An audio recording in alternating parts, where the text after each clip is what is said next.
I'll start it up. Okay, good afternoon, everyone. I hope that you're well. Today is our first Wednesday oh no, it isn't actually. Last Wednesday was the first Wednesday of 2026. Yeah. Okay. So we are now the second Wednesday of 2026. Okay, we're getting ready. It's January 7th, and we're getting ready for Parshas Shemos. And this starts us off with the second book of the Chumash. It's a book that we're all familiar with because of the story of Pesach shows up it really revolves around opening several parshios of this sefer, of this book of the Chumash. So let's jump in and hopefully we'll see something new today that we may not have seen before. So let's start right off. I've got us on page one. Uh, there is a date that passed last week, or just over a week ago, which many of us may not have been aware of. We're all familiar with the fast day of the 10th of Teves, which was a little over a week ago. But 2 days prior to that, on Sunday, which was December 28th, was the 8th of Teves, the 8th day of Teves. And what do our sages tell us about the 8th day of Teves? So I've got something from the Shulchan Aruch right there. It tells us as follows. Here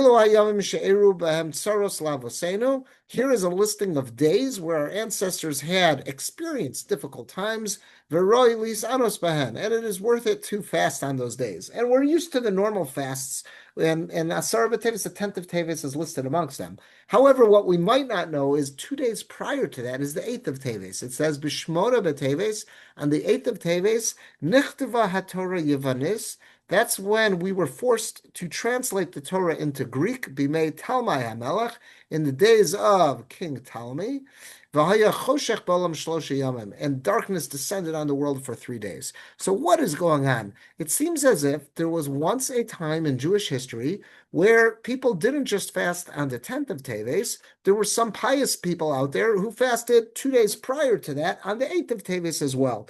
I don't know of anybody who does that nowadays. What you'll sometimes see is that they'll say, okay, let's roll that into when we're fasting on the 10th of Teves, because that's when the siege of Jerusalem started and the buildup of the destruction of the first temple. So we'll also incorporate into that. One of the things that we'll take note of is what occurred on the 8th of Teves. But what was on the 8th of Teves? So that is when we were forced to write the Torah, translate the Torah into Greek. What was that incident? It is told to us a little bit further in the Talmud, in Maseches Megillah, and that's the next item on the page there. It says in the middle of that line, Detanya, we learned in a brisa, Maisa b'Talmai HaMelech, there was an incident that occurred in the days of King Ptolemy. So it says, Shekines Shivim Ushnaim Zakenim. He forcibly gathered 72 sages, Vechnisan b'Shivim V'Shnayim Batim, and he put them in 72 different rooms.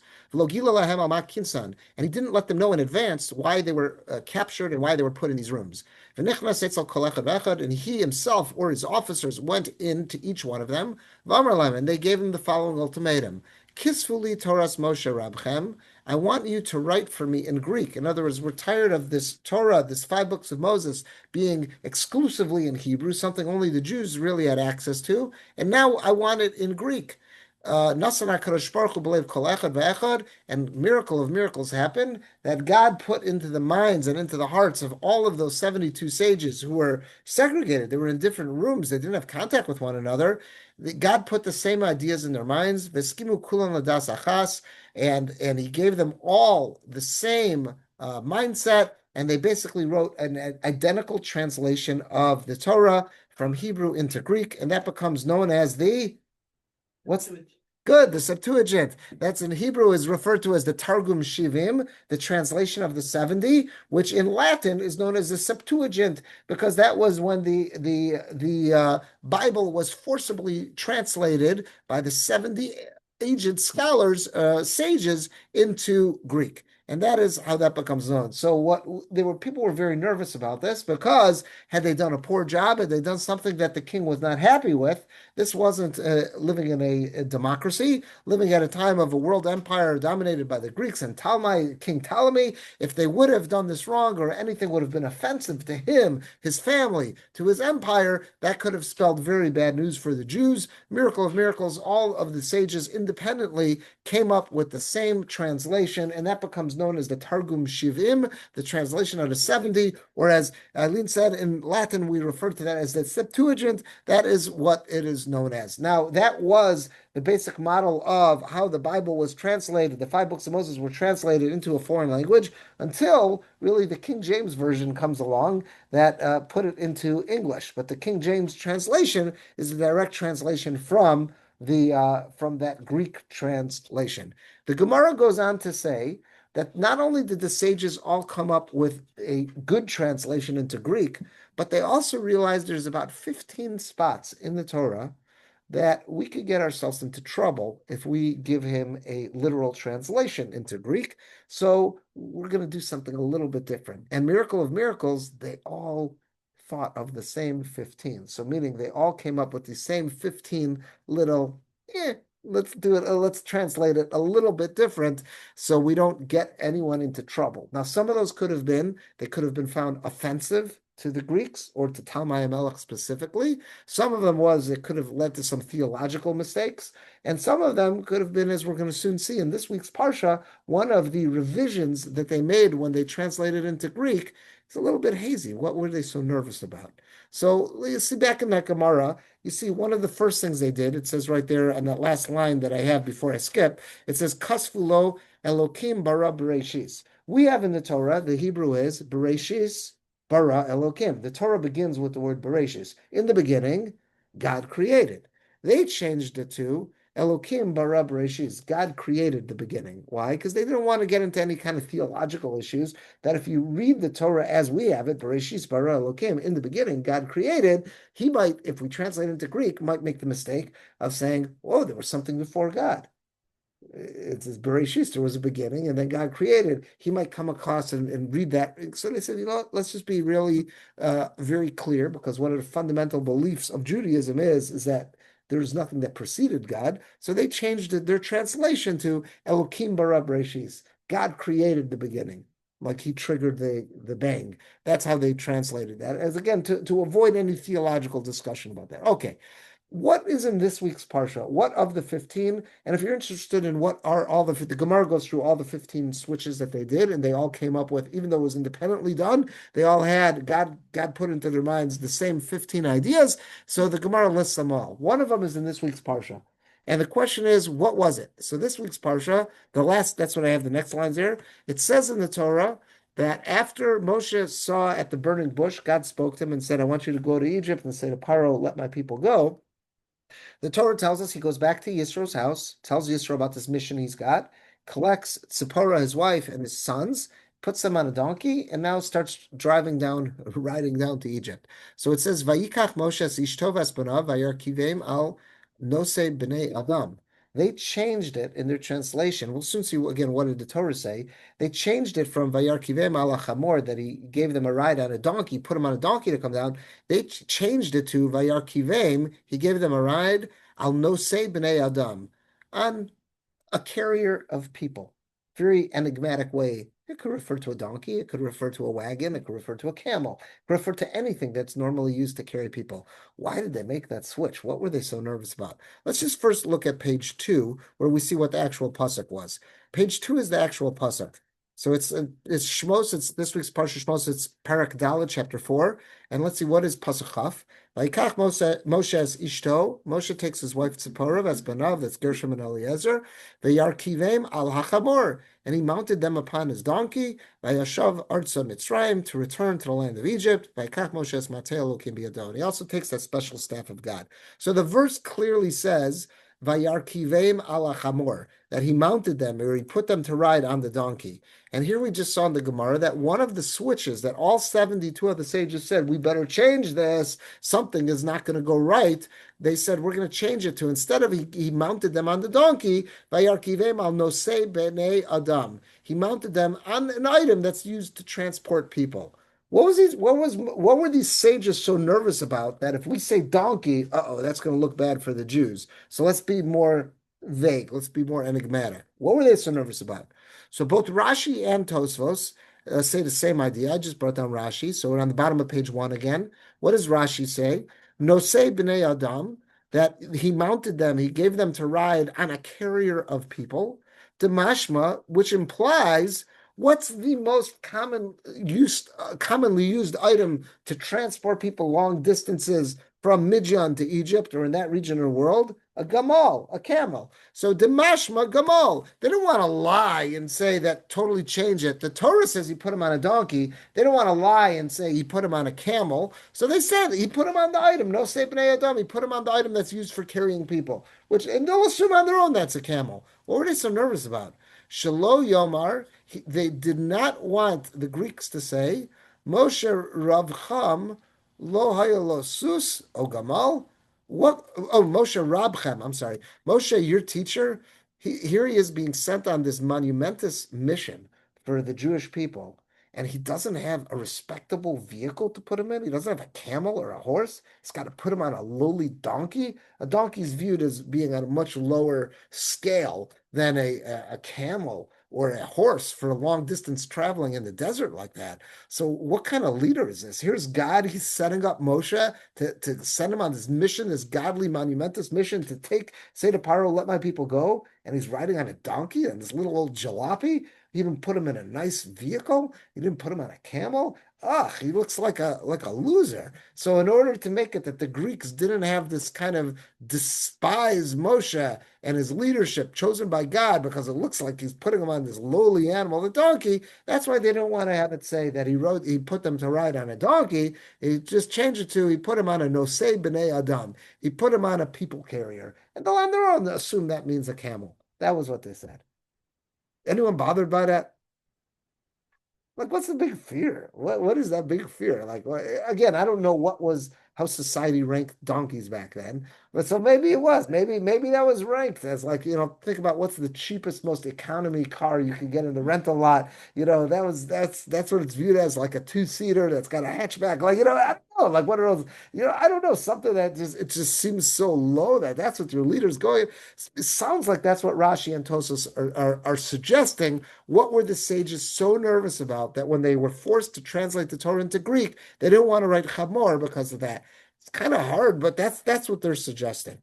Let's take a look though on page 2. We're going to see that the Torah Tamima, he's got a really good question, what he doesn't understand about this. So look at on page 2, right after I have the pasuk, I have from the Torah Tamima. That is Rav Baruch Halevi Epstein, the same, we often quote from his Tosefes Bracha, but the work that he's most commonly known for is Torah Tamima, where he brings psukim and then quotes the lines in the Gemara that are most famously drawn there. So if you look in the Torah Tamima here, he brings down the Gemara Megillah, and here's his comment on it. He asks a really good question. He says, Pershu Rashi v'Tosos, both Rashi and Tosos explain what were the sages so nervous about if they wrote donkey. Betam Shino, he said, why did they make the switch? Shelo Yomar, they didn't want Talmai and the Greeks to say, V'chilo haya l'Moshe rabchem suso gamal, that what, God couldn't provide your master Moshe with either a horse or a camel? You have to use a donkey, a lowly donkey? Come on, that makes Moshe look bad, that makes God look bad. So to get away from that whole thing, they use this vague expression. He put him on a people carrier. So he says, the Torah to me was a question. Look at this. He goes, I don't understand what were they so worried about. Damatzinu, earlier in the Torah, we found someone who was very important to the Jewish people, the first of our patriarchs, known as Avraham. Damatzinu gamba Avram, we find by Avram Avinu, Shaya Asher, Avram was a very wealthy man. He had plenty of horses, he had plenty of camels, and we know that because when he sent his servant Eliezer to find a wife for Yitzchak, he sent him out with a whole entourage, a whole caravan of camels. So he's got plenty of it. He's got a whole fleet of camels if he wants. And even with all that, Ksivbe, what animal did he use when he went for Akedas Yitzchak? He used a donkey, a chamor. Uvechol zeh ksiv bei, it says by Avraham, by Yachavoshes chamaro, that he saddled his donkey. So I don't understand. They're so nervous. Uh-oh, we're going to get to Moshe Rabbeinu. He's going on this monumentous mission to take Bnei Yisrael out of Egypt. And God sends him down, and all he's got is a donkey? That looks awful. 1 second. A donkey's not so bad. Well, how do I know a donkey's not so bad? Because Avram Avinu, our ancestor Avram, he's our patriarch, our first of our patriarchs.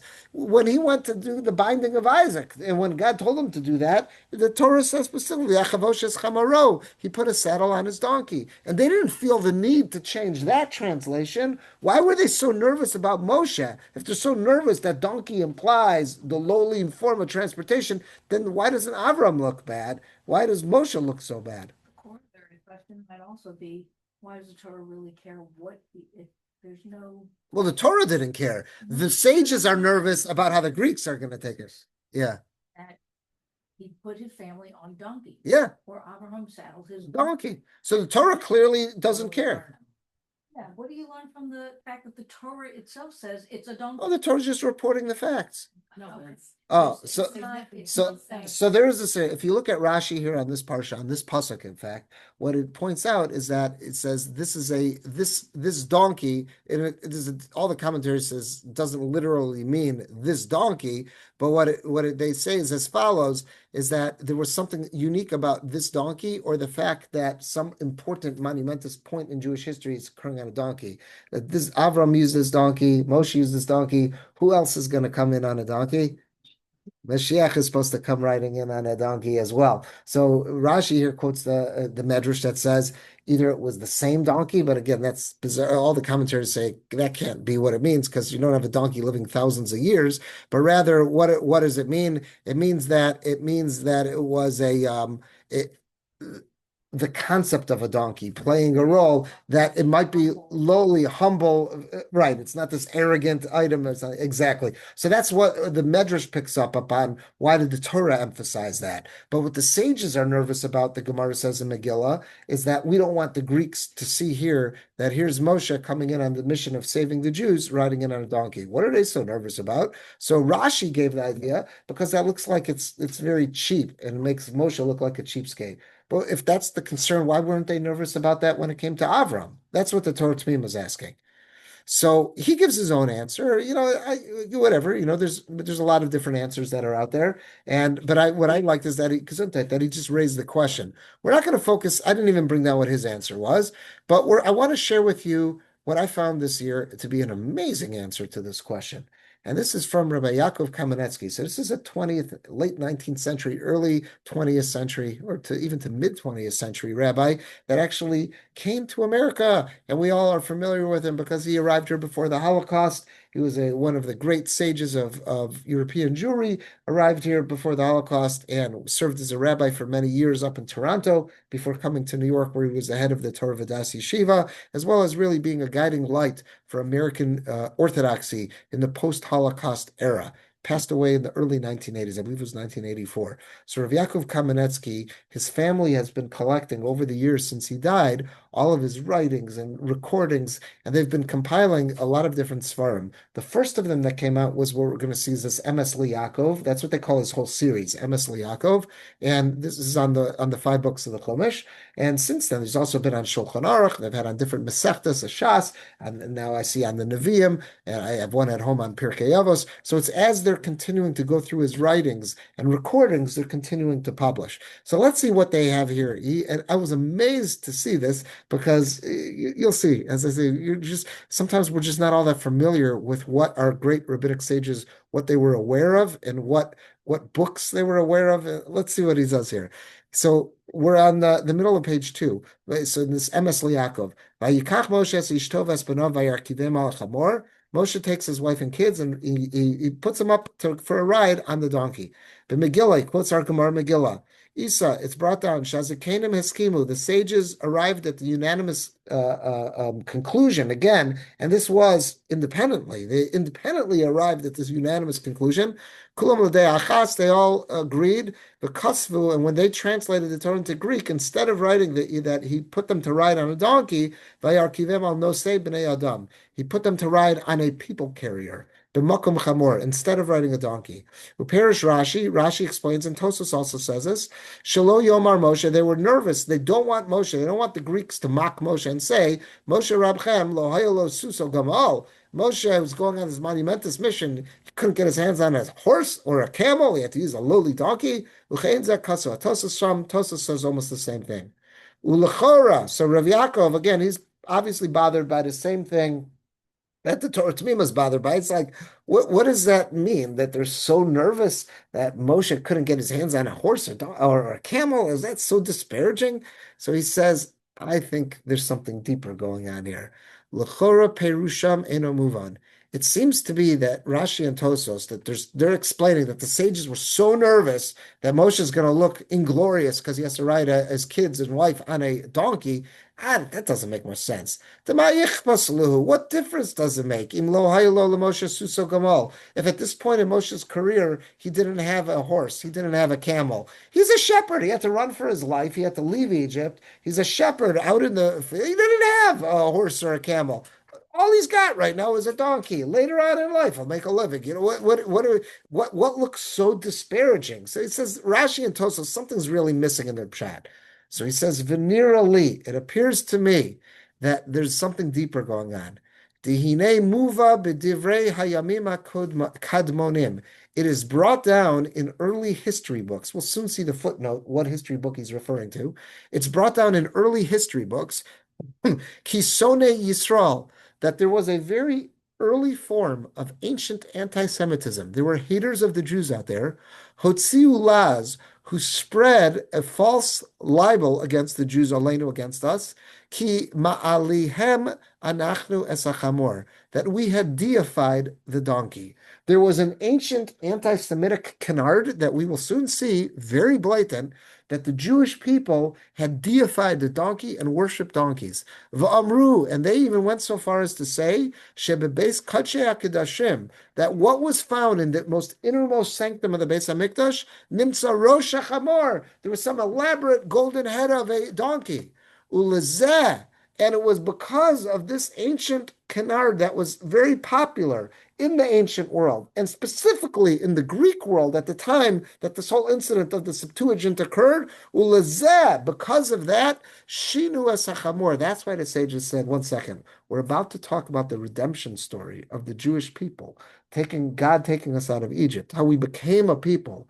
We don't want the donkey to be playing any role in this. If it looks like Moshe, the redeemer of the Jewish people, was riding his wife and kids down to Egypt on a donkey, that's going to elevate this canard that's out there about how we're a bunch of donkey worshippers. So specifically, right here, by Avram, it's not the same. It's not the redemption story. Right here, where the Torah is talking about Yitzias Mitzrayim, which is this pillar of Yadus, that Pesach all revolves around Sipur Yitzias Mitzrayim. We don't want to have it that the donkey is seen as a central role in that. Shalo Yomar, we don't want to give any ammunition to our enemies, specifically at the time of the Greeks.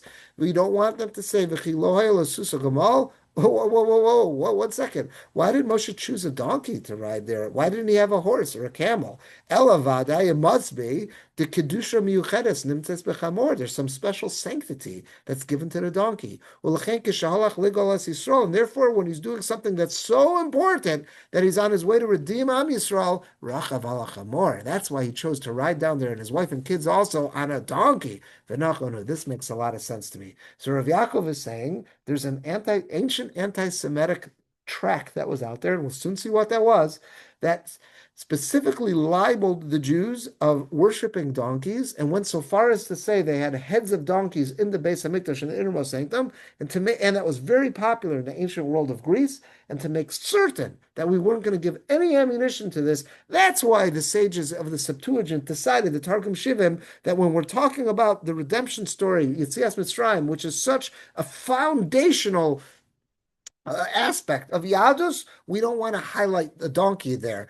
We know that's shtuyot. We know that's ridiculous. But these guys, we don't want to give them something to get excited about that could give any fuel to their libels that they say about us. That's his suggestion. Different than Rashi and Tosos. He says, to me, this one makes a lot more sense. Let's see the footnote. Yeah. Yeah. What's that? I'm gonna say What are these ancient where historic he got sources? that. Okay, so the footnote, this is the family writing. Kinira, it appears, Kavanas Rabbeinu, it appears that what is our teacher, meaning Rav Yaakov Kamenetsky, what is he alluding to? Lamash Nimtza Besifro Shel Josephus Flavius. He is referring to the man we know as Josephus. Josephus Flavius, who was very famous around the time of the destruction of the second Beis Hamikdash. He died in about 30 years after the destruction of the second Beis Hamikdash. He specifically has a book called Neged Apion. It was known as Contra Apion. One of the works of Josephus, and you'll see this in any biography you'll read of Josephus, and they say this was written about 3 years before he died in Common Era 97. That's when it was. He died in 100, so it was written in 97. It was called Contra Apionem, or in English, Against Apion. Who was Apion? So we're just gonna, and we'll come back to this footnote in a minute. Apion, anyone could look him up. Apion was a Greek writer, and he was living in the 1st century in Egypt. Remember, the Greek Empire covered Egypt as well. Alexandria was a major center of Greek influence in the Greek Empire. Apion lived in Egypt. He was a Greek writer. He was also a rabid anti-Semite.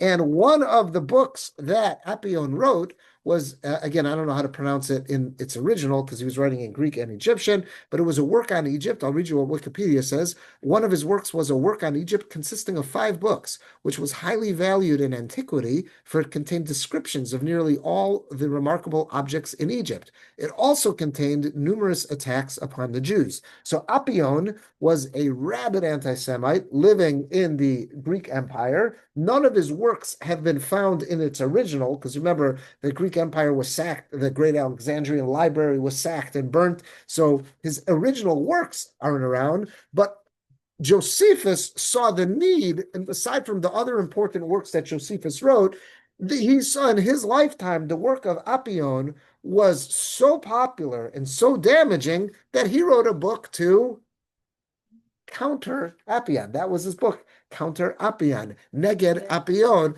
to refute the claims, the anti-Semitic canards that Apion was making against the Jews. So back to the footnote here. So he says, again, Nira Kavanas Rabbeinu Lamash Nimsa Besifro Shel Josephus Flavius. It clearly seems to be that what Rav Yaakov Kamenetsky is referring to, which is just amazing that Rav Yaakov was holding in Josephus, and not just most Josephus. You talk to most Jews about Josephus, they'll say it's the War of the Jews, which is the whole story about how the second Beis Hamikdash was destroyed. Most Jews will say that's what we're referred to, or maybe Antiquity of the Jews, which is an ancient history of the Jews.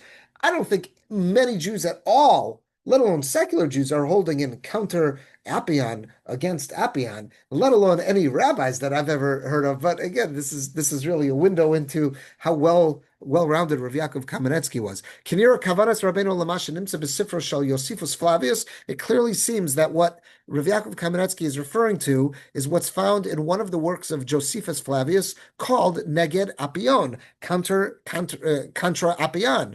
So it says, and even tells you where. Maimer Sheni, the 2nd volume, Ozayin, the 7th section. Vizel Lashono. Now here's a quote in Hebrew, and soon we'll see it in English. Here's a quote of Josephus, what he writes there.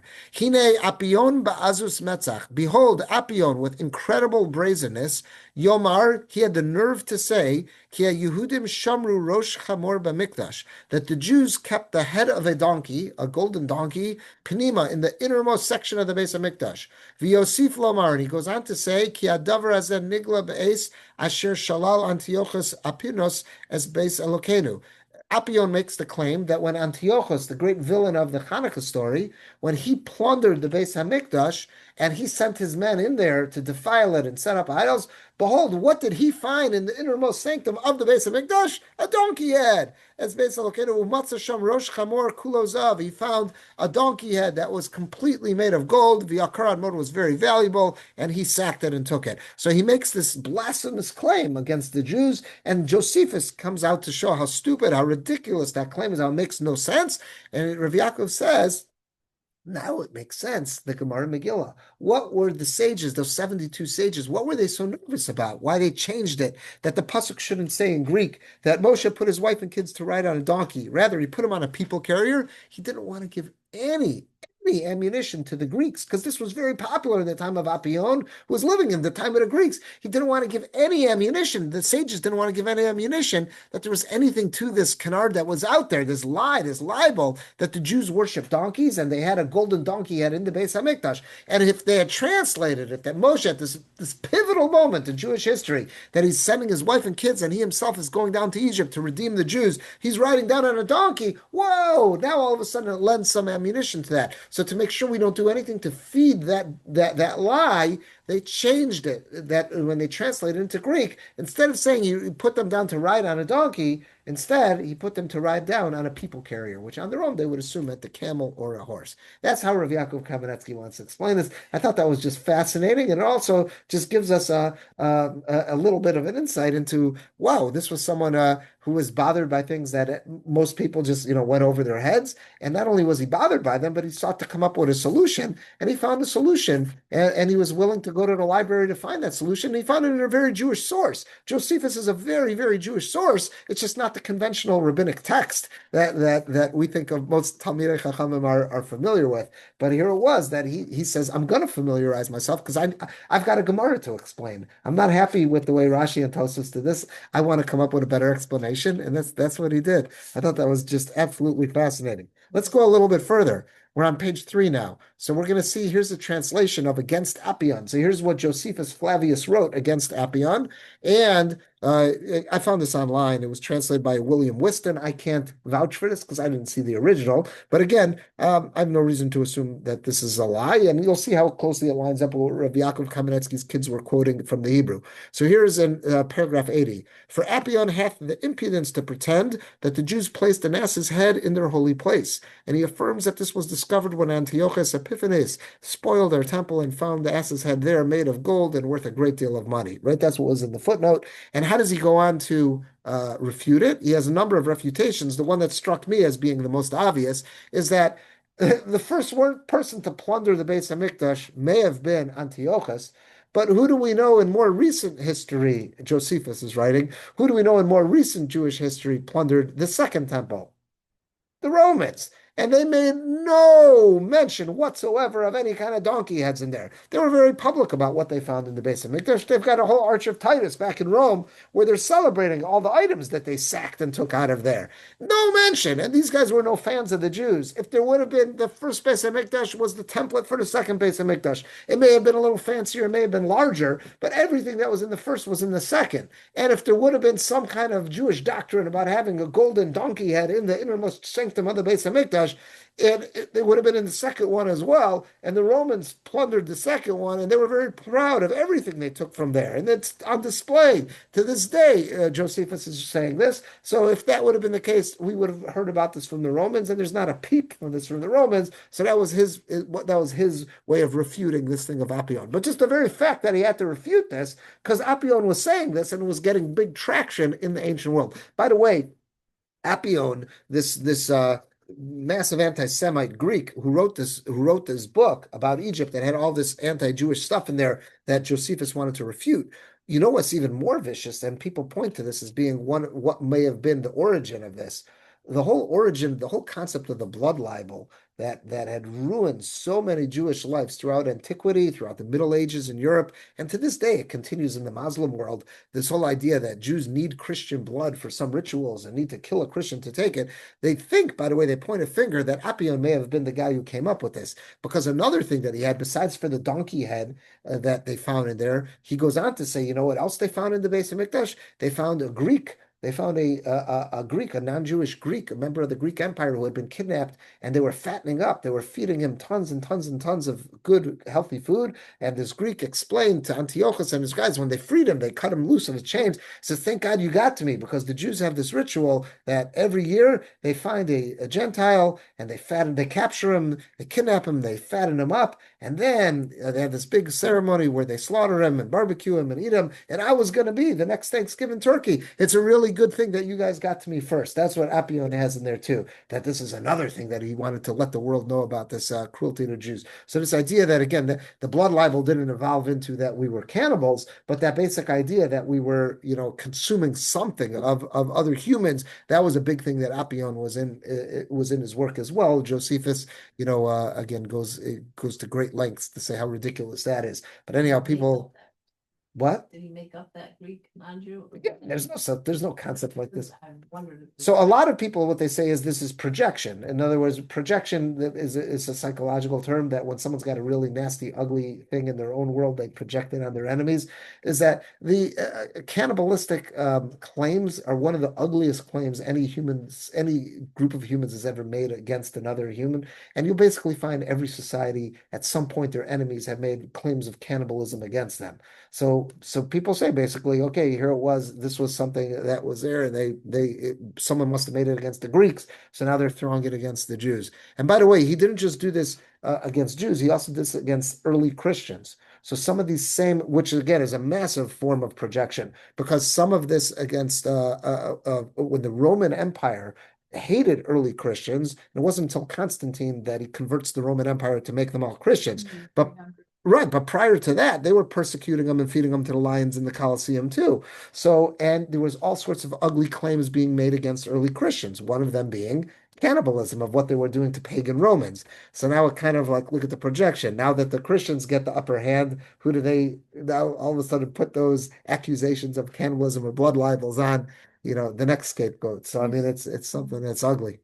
Is it a medrash that Paro bathed in the Yeah. blood of Jewish children? Yeah, Rashi quotes it on this week's Parsha. Is that a medrash? It's a medrash, but it doesn't say anything about consuming it. It's the medrash says correct. It says in this week's parsha that at the point when God reveals Himself to Moshe at the burning bush, it says that the slavery had become unbearable, and they vayizaku, and they cried out to God. So Rashi quotes the medrash that what prompted the Jews now? Why did it get so much worse to cry out? Says that this was the point that Paro had come down with some kind of skin affliction, and his advisors, his doctors, had told him you need to bathe in human blood. That's the only thing that could cure it. So he was slaughtering Jewish kids to bathe in the blood. That's a medrash. Yeah. It's not, you can't source that. No, the medrash puts it on that pasuk because the pasuk says vayizaku vatal shavasam. That was a thing to use human blood for stuff. Right, but it doesn't say anything about consuming it. No. It just says he was using it his own medicinal purposes, Yeah. Anyhow, that's Apion. And just to tell you one other thing, this blew my mind, is that this whole concept, there was a name for this. This name for making accusations against people for worshiping donkeys. I never heard of this term till this week. It was called anolatry.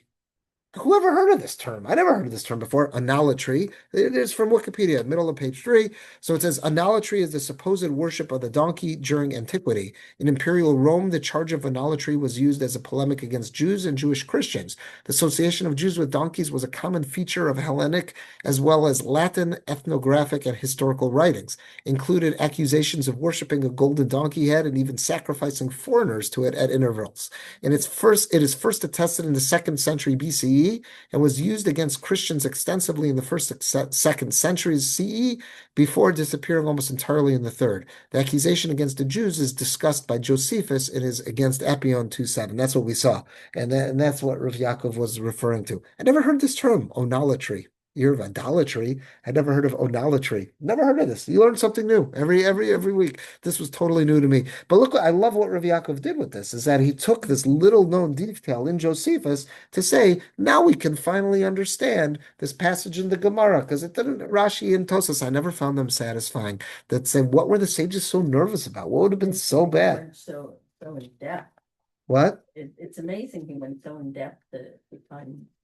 He was bothered by it because he just found it so unsatisfying. He didn't find Rashi and Tosfos their explanation to be satisfying. He says there's got to be something deeper going on, and now you uncover this, and all of a sudden it's like we open the book. It's like sometimes you find ugly parts in history when you open the books, but it's real. We have to know what was in the past, and this was out there, and this was an ugly, bizarre accusation that was being made against our ancestors, and that's what Josephus wanted to dispel. Fascinating. And again, this new term, onolatry, never heard of this before. Wow, look at that. And it's fascinating too because you take comparative religions courses in school and stuff. Never heard this term before. Again, this has got to do with like paganistic ancient practices. Just never heard that.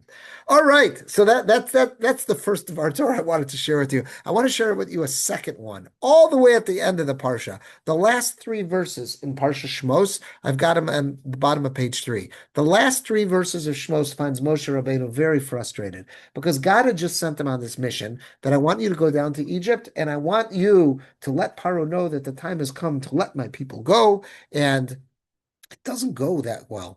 Right away, Paro basically says no. He's not convinced that there's anything to this, and he in fact makes work harder on the Jewish slaves. He tells the taskmasters they needed straw to build their mud bricks that they were building. Now you're no longer going to give them straw. They've got to gather straw on their own. So they have to work even harder than they did before because they didn't change their quota of how many bricks they needed to make, but now they've got to gather to get their own straw. So Moshe is feeling very, very frustrated. So let's see the last three psukim in the parsha. So it says it's in chapter 5, that's Parakeh, Chaf Beis and Chaf Gimel, and it goes one pasuk into the next chapter. So it says as follows: Vayashav Moshe el Hashem. Moshe returns to God. Vayomar, and he says, Hashem, lama hareyosa lama zeh.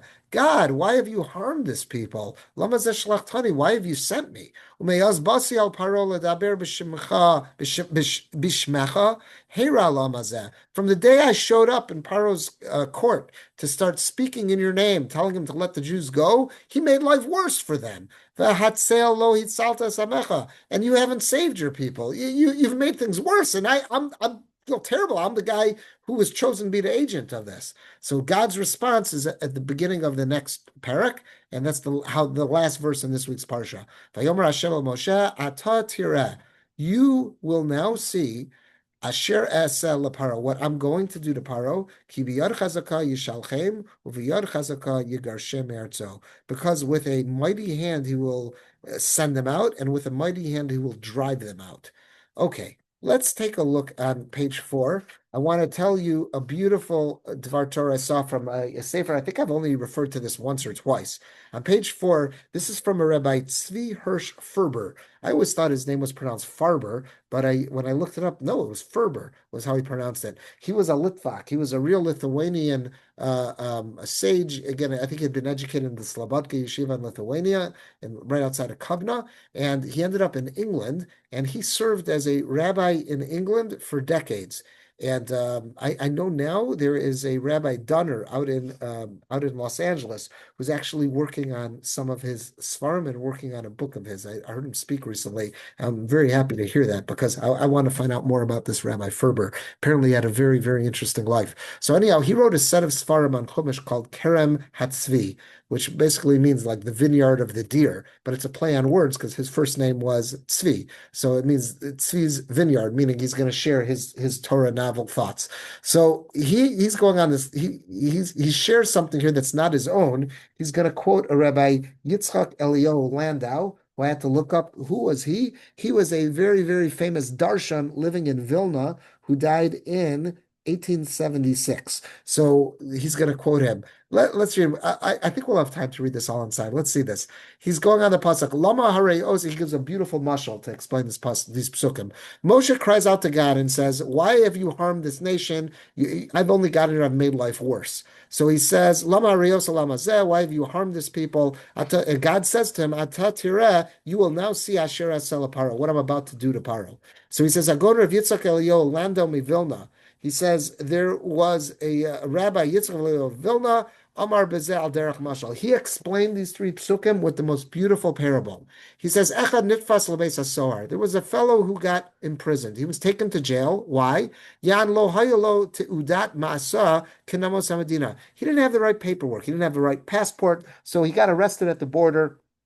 TSA got him, whatever, Homeland Security, that's what I'm looking for. Homeland Security got him at the airport, and he's now in jail because he didn't have the proper paperwork, didn't have a right passport. When one of the most prestigious people in town hears Shaya Mikrove Anitfas, who's related to this guy who's been imprisoned, Shalach Tekef Ish Echad L'Sar Beis HaSohar. He sends a messenger to the warden of the jail, Levakesh bishmo lotzi anitfas lechavshi. He says, tell the warden, I want that guy sent out free. I'm a very high, I'm a high roller. I carry a lot of weight in this town. You tell that warden that I want that person sent free. When the warden hears this, he comes furious. So who's this guy to start thinking he's going to push me around? I'm the warden, and some hotshot in town is gonna tell me what to do. He got so angry. He was chamaso. His rage was burning like a fire. V'yomar mihu asher malo libo lifkod alai kadon lavdo. Who's going to talk to me like that and treat me like I'm their servant? I'm that guy's servant, and I got to listen, take orders from him. L'chein l'ma'an yeda, in order to let everyone know, ke'eneni mechuyev l'shma b'kolo, I don't take orders from that guy. Achbir el anifas, I'm going to make jail even more miserable for that guy. La'anisho, I'm going to punish him worse. I'll put him in solitary confinement. I'll take away whatever rights he had. Lavidu avodas perach, I'll put him to hard labor. B'chol yom, each and every day. Vayaskein, and he did that. Vayashav hashliach b'pachei nefesh. So now the messenger returns, feeling so dejected, to the guy who sent him. Vayomer la'nichbad, and he says to that noble person, Lama hareyosa, why did you do this bad thing? L'shloach la'asar dvarim keila, to tell me to go to the warden with this message. Ligrom la'nitfas tzoros rabos veros. This message that you sent made life even worse for that inmate. Hello, ritzoncha lehetivlo. I thought you wanted to help this guy. Uvizeh horomatzevo, but by sending me, this guy got all egotistic, and now he made life worse. Yoser, I don't see what that word is. Yoser, where you made life even worse for that fellow. Vayan vayomer. So now the nobleman says, "Oh, this is all a plan." Vayan vayomer teda. You should know. I knew that was going to happen. I knew that the warden was an egotistical guy. And I knew as soon as he received this order, that's how he would react and make life worse for this prisoner. But I did that with a great wisdom. Why? Initially, when he put this guy in jail for not having a passport, he was following the law. He put him in jail. He didn't put him in solitary confinement. He gave him a normal jail cell, and he didn't give him hard labor. So he didn't beat him. I didn't have any angle because he was following the law. He did everything legit. That's the way the king set up. He was following the king's rules. And he was following the system. Not now. When he went enraged, when he went crazy because of my message, to start beating this guy, make life miserable, to make life so unbearable. And now he's not following the king's rule book anymore. Now I can appeal to the king and say, what kind of maniac jail warden do you have here? Look how he's treating. All this guy didn't have a passport, and he's got him in solitary confinement. He's got him on hard labor. He's given him beatings. I'm going to take this all the way to the top. And I'm going to say how this guy's breaking the laws. He's mistreating prisoners. You're going to see that the result of this is going to be that guy's going to go free. And the warden's going to be punished for what he's done. So he goes, it looks like I made life worse, but in the big picture, this is what's going to spring him out of jail, and that's going to be the downfall of the warden. So he says, this is the mashal for what's going on in these last three psukim. So he says, Kain ka'asher hayu b'nei Yisrael b'Mitzrayim. He says, this Rabbi Landau in Vilna says, this is the beautiful mashal of exactly what was going on with the Jews in Egypt. He says, avadim leParo, they were slaves to Paro. Efshar hayolanish as Paro. At that point, if they would have just been slaves, God could not really have punished Paro so badly. Hashem. That's really what God decreed on the Jewish people. God said, they're supposed to be slaves in a foreign land. He told us to Avram at the Bris Ben Absarim, they're supposed to be slaves in a foreign land for 400 years. There's no way to get them out early. They're supposed to be there 400 years. So God says, okay, but I want the Jews out earlier than 400. I want them out after 210. So how am I going to do this? I'm going to send Moshe out there to basically instigate Paro. Lomar lo, he's going to say to Paro, Komar Hashem shalach asami. God said, send my people. Uparo bishmo kishamo zeh. And when Paro hears this, chara apo will become furious. V'yomar mi Hashem asher eshma b'kolo. Who's this God that I should listen to his voice? Ulachiso. And in order to show how impotent he is, that he's going to rebel, Amar Shalom Lases Lam Teven.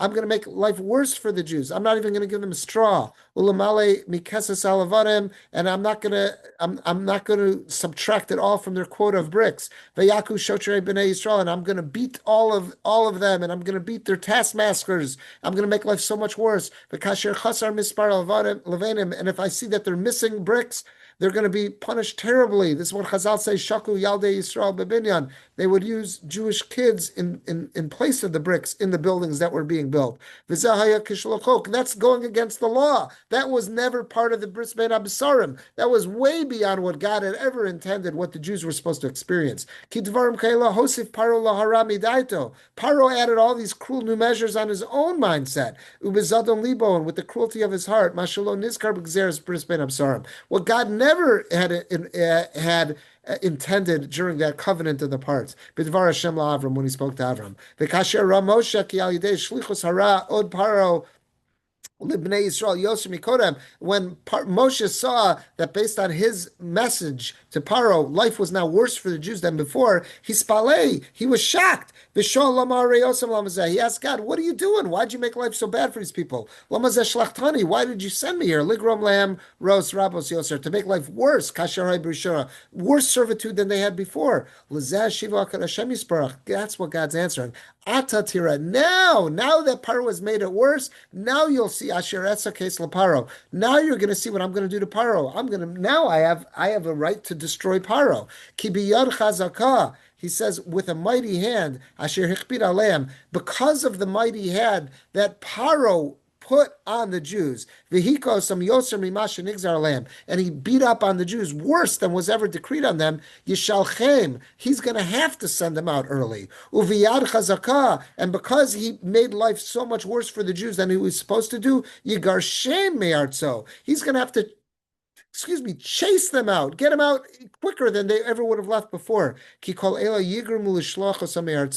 all of what Paro just did now is going to be the catalyst for why he's got to send them out earlier, far earlier than what was intended by the Bris Bein Absarim, and also to destroy him and punish him because of what he did. So I think that's like a beautiful mashal, what this Rabbi Landau was saying and what this Rabbi Ferber is saying over in his name, is that now we could have a nice reading of that conversation at the end of the parsha. Moshe's feeling so frustrated because it's worse than it was before. And God's responding to him saying, no, just hang in. Now you're going to see what's about to change. What happened? He's saying, yeah, until now, they were kind of stuck on this 400-year model because of the Bris Bein Absarim. But now that I sent you, and that instigated Paro's ego, and that made him make life worse for the Jews, you're right, it is worse, and this is a short period. But that short period, it now meant that he went so far against what the plan was, that's going to allow me to destroy Paro, punish him, because he went against the plan, and cause the Jews to get sprung out earlier. So it's like that mashal that he said about that guy with the passport in the prison. That's what he's using to explain these last psukim of the parsha. I thought that was a very, very nice mashal, a very nice parable, and it definitely gives us a new understanding of that. All right, so with this, I want to wish everyone a good day, good Shabbos. Thanks for joining. We've got two very, very different areas of new appreciation, I should say, of the parsha than I hope we had before. All right, I'm going to stop the recording.